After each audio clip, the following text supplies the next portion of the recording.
Salam dostlar, bu günləri biz sizlə Siciliya müdafiəsi barədə söhbət eləyəcəyik. Siciliya müdafiəsi dünyada ən tanınmış müdafiədir və bütün böyük ustalar çox istifadə etdiyi müdafiə sistemidir və onun bir neçə variantları vardır. Bunların ən məşhuru Najdorf və Dragon variantlarıdır ki, o iki variantı bu günləri biz sizlə analiz eləyəcəyik. İndi biz Najdorf variantı ilə bağlı söhbət eləyəcəyik, analizlər eləyəcəyik.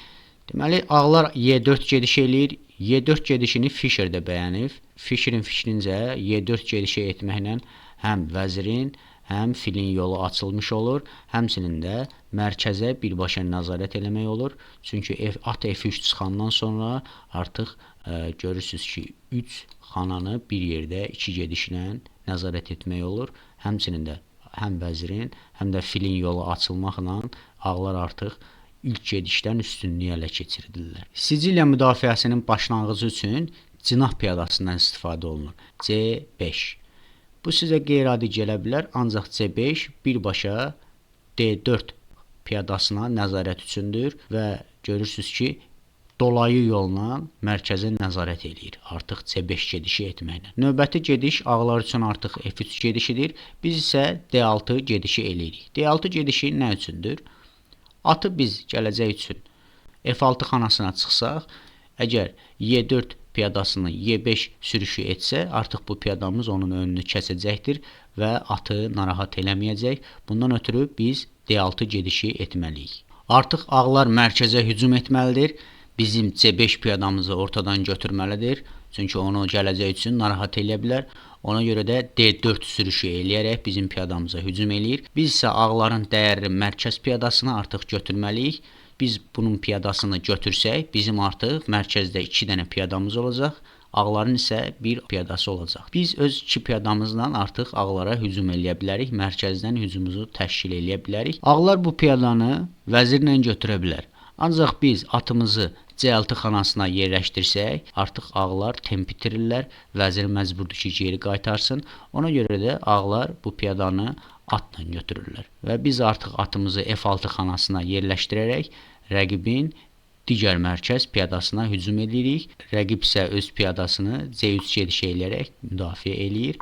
Bu gedişlərdən sonra ən vacib olan gedişi etməliyik. Çünki bu gedişi etməklə şahımıza təhlükə yaradacaq bütün gedişlərin qarşısını almış oluruq. Belə ki, A6, piyada A6, bəli, bu kiçik gedişdir. Ancaq bütün təhlükələrin qarşısını alır. Bunun hansı dərəcədə təhlükə yaradacağını mən indi sizə deyəcəyim. A6 gedişi niyə vacib elementdir? Mən sizə indi göstərdim. Biz A6-nı getməmişdən qabaq, tutaq ki, mərkəzdən rəqibin atına hücum eləyirik. Biz bunu A6-dan sonra eləməliyik əslində. Ancaq 6-dan qabaq eləyirik və rəqib nə edir? Fillə şah verir. Biz məcburuq ki, filimizi önünə qoyaq. Rəqib filimizi götürür və bundan sonra rəqib fili götürür və ağların atı artıq F5 xanasına yerləşir və ən güclü at hesab olunur. Buna görə də biz A6 gedişi etməliyik ki, rəqib bizə fillə şah verməsin. Artıq görürsünüz də bizim şah tərəfimizə, şah mövqeyimizə təhlükə yaranıbdır. Bu gedişlərin ardınca artıq fil də gələcəkdir. Sonra at artıq D5 xanasına yerləşəcəkdir və burada artıq təhlükə daha da böyüyəcək. Ona görə də ilk öncə biz A6 gedişini etməliyik ki, rəqibin bu təhlükələrinin qarşısını alaq. A6 gedişi etdikdən sonra rəqib artıq öz qara filini G5 xanasına yerləşdirir və artıq biz onun atına rahat hücum eləyə bilərik. Çünki artıq filin şah qorxusu yoxdur, atın F5 xanasına getmək təhlükəsi yoxdur. Ona görə də biz onun atına hücum eləyirik. Rəqib məcburdur ki, atını geri çəksin. Biz artıq qara filimizi çıxaraq, rəqibin bizim atımıza hücumunun qarşısını alırıq. Həm də atımızı bağlamadan çıxardırıq. Çünki atımızı hərəkət eləyə bilmirik. Vəzirimizi götürə bilər. Və bundan sonra artıq rəqib ağ filinə çıxır. Biz qala qururuq. Rəqib də qala qurur və biz atımızı çıxaraq həm mərkəzə nəzarət eləyirik, həm də inkişafımızı tamamlayırıq. Bu Siciliya müdafiəsinin Najdorf variantıdır. İndi isə Dragon variantı ilə gəlin tanış olaq. Belə ki, ağlar Y4 elədi, biz isə C5 elədik. Ağlar atını F3 xanasına yerləşdirdi. Biz isə D6 gedişi eləyirik. Yenə dediyim kimi, gələcək üçün rəqibin piyada sürüşünün qarşısını alaq. həmçinin də atımızı F6-ya rahat çıxaq. Və bundan sonra artıq ağlar D4 gediş eləyir, mərkəzi ələ keçirmək istəyir tez və biz onun dəyərli piyadasını götürürük və həmçinin o atla götürür, vəzirlə dediyim kimi götürmür. Qaralar mərkəz piyadasına hücum etmək üçün at F6 gediş eləyir, ağlar isə C3 gediş eləyərək mərkəz piyadasını müdafiə eləyir. Dragon variantında əsas gedişlərdən biri G6 gedişidir və bundan sonra artıq qara filini ağlar çıxır və Dragon variantının ən vacib elementi olan qara fili G7 xanasına yerləşdirərək lövhənin ən uzun diaqonalına qara fili ilə nəzarət eləyir. Şahmat lövhəsində iki ən uzun diaqonal var. Ağ və qara diaqonal. Yəni bu iki diaqonala nəzarət eləmək fillərin vəzifəsidir və bundan maksimum istifadə etmək lazımdır. Bu açılışa niyə drakon deyirlər? Çünki gördüyünüz kimi piyadaların duruşu əjdaha başına oxşadığına görə buna drakon deyirlər. Bəzi adamlar da bunu Drako ulduzu ilə əlaqələndirir. Ancaq biz gəlin bunu əjdaha kimi qəbul edirik. Çünki drakon daha zəhmli səslənir.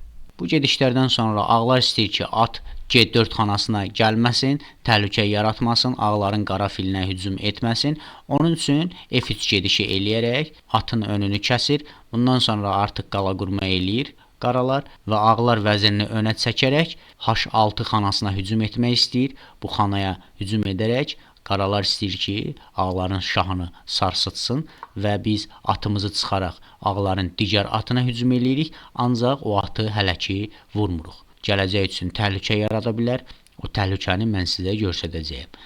Və bundan sonra artıq ağlar böyük qala qurma eləyir. Dragon variantı əgər qaralar eləyibsə də, ağlar həmişə çalışır ki, böyük qala qurma etsin. Böyük qala qurma etməklə ağlar artıq rəqibin şah cinahına piyadalarla hücum eləyəcəkdir. Həmçinin də topların önü açılacaqdır və toplarla birbaşa təhlükə yaradacaq. Ona görə də ağlar həmişə bu gedişlərdən sonra böyük qala qurma eləyir. Həmçinin piyadalarla hücum qaralara da aiddir. Qaralar da həmçinin piyadalarla hücum eləyəcək. Gördüyünüz kimi şahlar əks istiqamətə qala qurubdur və burada artıq öz müdafiələrini sınayacaqlar. Və ağlar artıq filini çıxmalıdır. Çünki növbəti gediş qaralar üçün piyada sürüşü olacaqdır və D5 xanasını müdafiə etmək üçün ağlar filini sıxır. Həmçinin də gələcək gedişlər üçün filini B3 xanasına yerləşdirərək şah cinahını müdafiə eləyə biləcəkdir.